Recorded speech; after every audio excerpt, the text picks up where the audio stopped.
Hello everyone, চলে আসলাম idioms and phrase দিয়ে আপনি কিভাবে অ্যাডভান্স রাইটিং লিখবেন সেটার পার্ট 6 নিয়ে। সো এখানে একটা বড় প্যাসেজ দেওয়া আছে, চলুন সেটা আগে দেখি। তো এখানে দেখুন যে লিখেছে, মায়া একজন দয়ালু মেয়ে, সে সবসময় গরিব ও অসহায় মানুষদের সাহায্য করার চেষ্টা করে। তার এই মানবিক গুণের কারণে সবাই তাকে ভালোবাসে ও সম্মান করে। ঠিক আছে, এটার যে নর্মাল ট্রান্সলেশন আছে সেটা হচ্ছে এটা, যে দেখুন লিখেছি আমি যে Maya is a kind hearted girl, she always tries to help the poor and helpless because of her kindness, everyone loves and respects হার।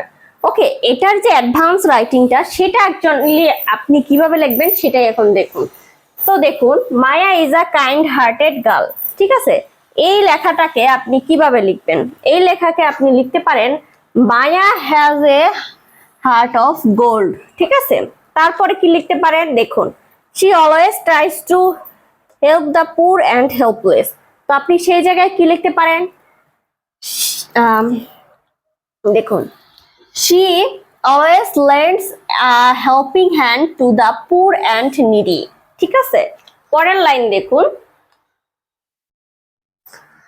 পরের লাইন কি হবে দেখুন, because of her kindness everyone loves and respects her, ঠিক আছে। তো আপনি এটা কি লিখতে পারেন, because of her selflessness everyone holds her in high regarded, ঠিক আছে। সো এই যে লেখাটা আমি লিখলাম, এটার কিন্তু অ্যাডভান্স ওয়েতে আপনি এটা লিখতে পারেন। তো দেখুন, হার্ট অফ গোল্ড অর্থ কি, খুব দয়ালু মন।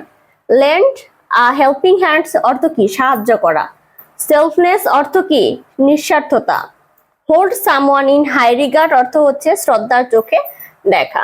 সো এগুলো দিয়ে, ফ্রেজ দিয়ে আপনি কিন্তু কি নর্মাল ওয়ার্ড থেকে হচ্ছে কি অ্যাডভান্স ওয়েতে বানাতে পারবেন। আশা করি আপনি বুঝতে পেরেছেন। যদি কেউ বুঝতে না পারেন অবশ্যই আমাকে কমেন্ট করে জানাবেন যে ম্যাম আমি বুঝতে পারিনি, আমাকে বুঝিয়ে দেন। আমি অবশ্যই আপনাদের বুঝিয়ে দেওয়ার ট্রাই করব।